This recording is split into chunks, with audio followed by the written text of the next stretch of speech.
Ya, assalamualaikum warahmatullahi wabarakatuh. Selamat siang sahabat ESTV Channel. Di sini saya bersama Bapak Hanif Fahrudin ya, selaku Sekretaris RMI PCNU Lamongan. Di sini saya akan berbincang-bincang sedikit tentang perkembangan ekonomi syariah di pesantren. Jadi untuk yang pertama, Pak, perkembangan ekonomi syariah di pesantren saat ini terutama di era new normal itu bagaimana, Pak? Ya, kaitannya dengan ekonomi pesantren itu ya tidak bisa dipisahkan daripada peran kiai yang ada di pesantren.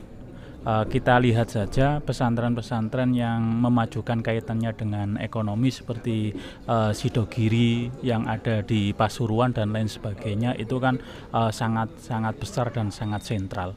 Lah, pola-pola semacam itu kemudian ditiru atau dicontoh, kemudian dikembangkan di pondok pesantren yang ada di Lamongan, terutama yang hari ini itu tampak itu di pondok pesantren Matoliul Anwar itu dengan di Simo itu dengan BMT dan lain sebagainya, dan mungkin juga terbesar lagi itu ya ada di Sunan Derajat, pondok pesantren Sunan Derajat, atau nanti pondok-pondok pesantren yang lain.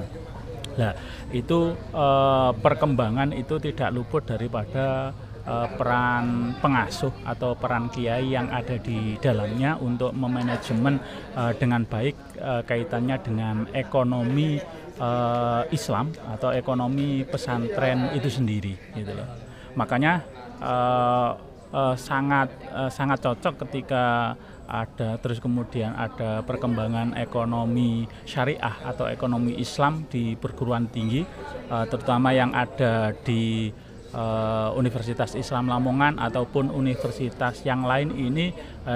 Setidaknya jangan hanya kepada konsen kepada yang umum, tapi juga memikirkan yang ada di pondok pesantren, karena mau tidak mau orang-orang yang ada di pondok pesantren itu adalah kaitannya dengan keislaman dan lain sebagainya, itu kan sudah pasti gitu. Makanya memberikan wawasan kepada mereka, terus kemudian ada edukasi kepada pengurus yang ada di pondok pesantren kaitannya dengan kajian-kajian ekonomi syariah, ekonomi Islam, dan cara pengembangannya itu seperti apa gitu. Ya mungkin itu kaitannya dengan ekonomi syariah. Terus kemudian pada saat ini ya mungkin agak sedikit berat ya, karena dengan berbagai kebijakan yang diberlakukan oleh pemerintah kaitannya dengan pemulangan santri dan lain sebagainya, diakui atau tidak itu ya berdampak terhadap ekonomi pesantren. Tetapi itu tidak kemudian terus menyurutkan atau bagaimana, ya tetap ada langkah-langkah strategis dan inovatif yang tetap dilakukan oleh pondok-pondok pesantren gitu. Nah, makanya inovasi itu kan terus kemudian berkembang, ada santri terus kemudian membuat aplikasi Gojek dan lain sebagainya itu. Nah, itu mungkin yang harus semangat itu, semangat inovasi dan lain sebagainya itu yang harus dikembangkan lagi dan terus dikembangkan seperti itu. Ya, jadi untuk perkembangan ekonomi syariah di pesantren sendiri harus dimaksimalkan ya, Pak. Maksimalkan. Nah.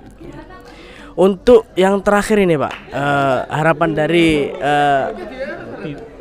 TV ESTV Channel ini bagaimana, Pak? Ya, harapannya ini kan media itu sekarang itu sangat strategis. Media itu tidak hanya suatu yang yang kemudian seorang itu bosan pada aktivitas tertentu terus kemudian baru menggunakan, tidak seperti itu, akan tetapi itu menjadi kebutuhan utama. Nah, nanti harapan dari saya mungkin mewakili dari Asosiasi Pondok Pesantren dari RMI PCNU Lamongan, adanya ESTV atau TV ES ini memberikan informasi atau transformasi ilmu, khususnya kaitannya dengan kajian-kajian ekonomi syariah. Nah, ini yang nanti terus kemudian bisa diserap secara maksimal, terutama oleh kalangan pesantren, baik nanti itu pengelola pesantren atau santri yang ada di pondok pesantren gitu. Oke, maju terus pokoknya. Oke. Ya, terima kasih ya, Pak. Ya, itu saja sahabat ESTV channel. Semoga bermanfaat. Wallahumma fiq ila aqwamit thoriq. Wassalamualaikum warahmatullahi wabarakatuh.